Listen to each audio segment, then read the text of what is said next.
Amen. Amen. Amen. You're welcome.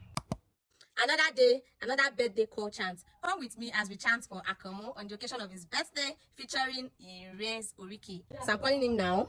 He's ringing. Good evening. Am I on to Matthew? Happy birthday. Thank you very much.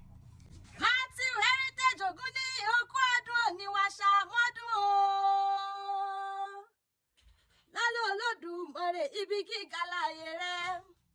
Àkànmú mo ní wàá ṣọ̀pọ̀ ọdún láyé o. Bẹ́ẹ̀ ni ní ṣọjọ́bí rẹ̀. Ọrọ́dún yìí láyọ̀ okú oríire. Láṣẹ Olódùmarè wàá pẹ́ láyé. Èmi Ire'ology mo dé láti kí ọ wẹ́rẹ́wẹ́rẹ́ bí èjì alẹ́. Mo dé kùtùkùtù bí èjì òwúrọ̀. Mo dé pàpàpà bí èjì ìyálẹ̀ta. Àkànmú mo ní ọgbẹ́rẹ́ alẹ́ kò dìde. Tọ́rọ̀ ní gangan ní ṣọjọ́bí rẹ̀ ó yá mọ́ bọ̀ ní gbàgede. Bíbọ́ lọ́dún ní mọ́dún rẹ̀ lọ́dún o. Oyin mọ̀ tiẹ̀ nínú afárá. Ìgbímọ̀ tiẹ̀ nínú ìkarahun. Òkú ọdún òní, òjò lámọ̀ tiẹ̀ níjù. Àkànmú mo náà ti ṣọdún èní kò wá ní já ṣe mọ́ fún ọ. Aṣọdúnmọ́dún àwa aṣọdúnmọ́dún. Aṣoṣùmọ́ṣù àwa aṣoṣùmọ́ṣù. Ojúmọ́ ni mo ká mọ́ ṣe rọ́mọ òbí lórí àtẹ. Ìgbọ̀dún ọdún kan ni ìgbóṣù oṣù kan ni. Àkànmú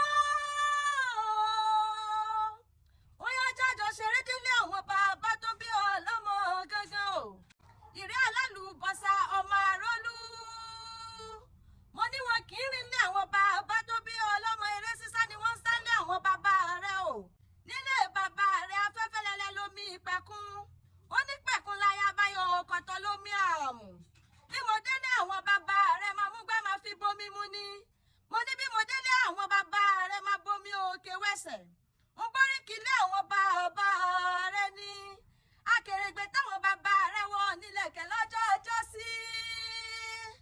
Ṣóhun la padà wá ń pè níṣẹ́ ẹ̀kẹ̀rẹ̀. Ń bọ́ríkì lé àwọn bàbá rẹ̀ ni. Ìwọ lọmọ òwà ń wá kíkí o. Ó ní kó ní kíkí ó máa gbé kíkí rẹ̀ lọ. Mo súre fún ọ lónìí. Òkè òkè ló mọ̀ lọ. Òní wálẹ̀ láéláé láṣẹ Olódùmarè ọba. Mo ní kíkúrí ọgọ́rẹ́gẹ́dẹ́ o. Àkànmú ìwọ náà ni mo ń ké sí lọ́wọ́. Àrùn ló bá rí ọkọ rẹ́kẹ́tẹ́. Òfò ló bá rí ọkọ rẹ́kẹ́tẹ́. Mo lóun ti ṣọdún èyí kò wá ní já ṣe mọ́ fún ọ. Ọ̀dẹ́rọ̀kọ ọ̀dẹ́pẹ̀rọ. Ọ̀dẹ́pẹ̀rọ òwàwà. Òwàwà ló ní kówó wá wálé. Òwàwà ló ní kọ́lá owó wálé. Òwàwà ló ní ká ìkú tó ṣe báàlẹ̀ ọ̀rọ̀ owó wálé. Òkú ọjọ́ ìbí ìgbọ̀dún ọdún kan ni ìgbọ̀ṣù oṣù kan ni. Happy birthday to you, àṣeyí ṣàmọ́dún o. Àkànmú àṣeyí ṣàmọ́dún ọlọ́lá ọlọ́run. Àṣeyí ṣàmọ́dún o. I can hear you now. Okay, I really appreciate it. I really amazed. You're welcome. Thank you very much. Thank you. More gigs to your brand. Amen. More visibility, more outreach. Amen. More expansion. Amen. We can tell the brand. Thank you very much. You're welcome. Amen.